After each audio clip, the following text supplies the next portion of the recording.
Victor Frankel अपनी किताब mains search for meaning में कहते हैं, everything you choose to see as art is art. ये एक ऐसी डिफिनेशन है जिससे चिपक कर मैं काफ़ी लंबे समय तक चला, और जब ये डेफिनेशन मुझे मिली थी तो उसके बाद मेरा थोड़ा सा पर्सपेक्टिव चेंज हुआ था। मैं हर चीज़ को एज एन आर्ट देखने की कोशिश करता था।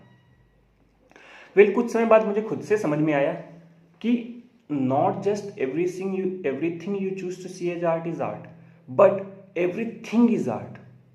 If you can't see everything as art, then you are not artist enough. तो मेरा कहने का मतलब ये है कि हम ना अपनी गलतियां छुपाने में माहिर हो गए। हम ये बताना चाहते हैं कि हम एक आर्टिस्ट हैं, and whatever we choose to see is art. But मैं कहता हूं कि एवरीथिंग इज आर्ट, बट हम इनफ आर्टिस्ट नहीं हैं। हमें एक अच्छा आर्टिस्ट और इनफ आर्टिस्ट बनने की जरूरत है हर चीज को आर्ट देखने के लिए, क्योंकि एवरीथिंग इज आर्ट, उसमें तो कोई डाउट ही नहीं है। If you can choose to see everything as art, then everything is art. So मेरे हिसाब से we are not artist enough, हमें अच्छा आर्टिस्ट बनने की जरूरत है। एक लाइफ और एक आर्ट, ये दो सबसे ऐसे टॉपिक्स हैं जो सबसे ज्यादा कॉम्प्लीमेंट करते हैं एक दूसरे को, क्योंकि एक लाइफ को जीना ही इस तरीके से चाहिए मेरे हिसाब से कि as an artist you are living the life, and you are every situation, every thing, every person who is coming in your life is coming as an art form.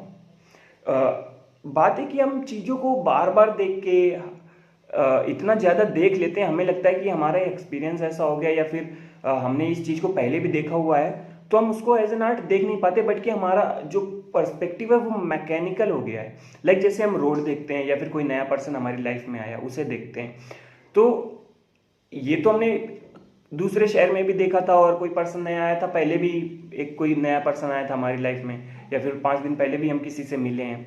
तो इसमें क्या होता है कि जैसे क्या है कि हमने दूसरे शहर में भी रोड देखी, यहाँ भी रोड देखते हैं, दूसरे शहर में भी बिल्डिंग देखी, यहाँ भी बिल्डिंग देखते हैं। तो इनमें बहुत ज़्यादा डिफरेंस है, उस शहर की रोड, उस शहर की बिल्डिंग, इस शहर का रोड और इस शहर की बिल्डिंग में। लेकिन दिक्कत ये है कि हम वो डिफरेंस देख नहीं पाते तब तक जब तक वो डिफरेंस बिल्कुल यूनिक और क्लियरली नहीं दिखता।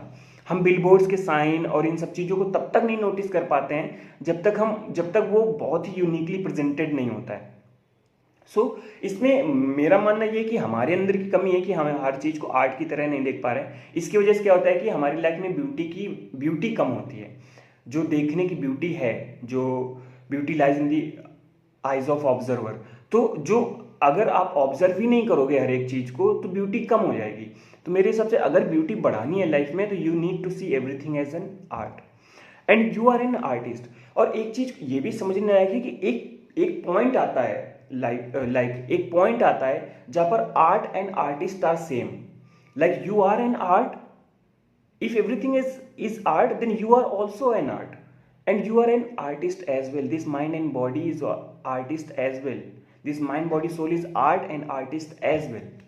So हमें इतने गहरे में सोचना चाहिए, इतने गहरे में आर्ट को देखना चाहिए, मेरा ये मानना है। इससे क्या होगा कि लाइफ में ब्यूटी बढ़ेगी, लाइफ में देखने की चीज़ें बढ़ेंगी, और अपना जो मैकेनिकल पर्सपेक्टिव हो गया है ना, हर चीज़ को सेम तरीके से दिखने का कि ये तो पहले भी देखा हुआ है या फिर देख रहा हूँ, सेम लगने लगता है, बल्कि वो डिफरेंट है। हर एक चीज़ डिफरेंट है। सूरज कल जो उगा था वही है, शाम को चांद जो देखा वही है, ऐसा नहीं है। दोनों चीज़ें अलग हैं। आज की रात अलग है कल की रात से, आज का दिन अलग है कल के दिन से। द थिंग इज कि इतना मैकेनिकल हो गया हमारे लिए कि हम वो डिफरेंस नहीं देख पा रहे हैं।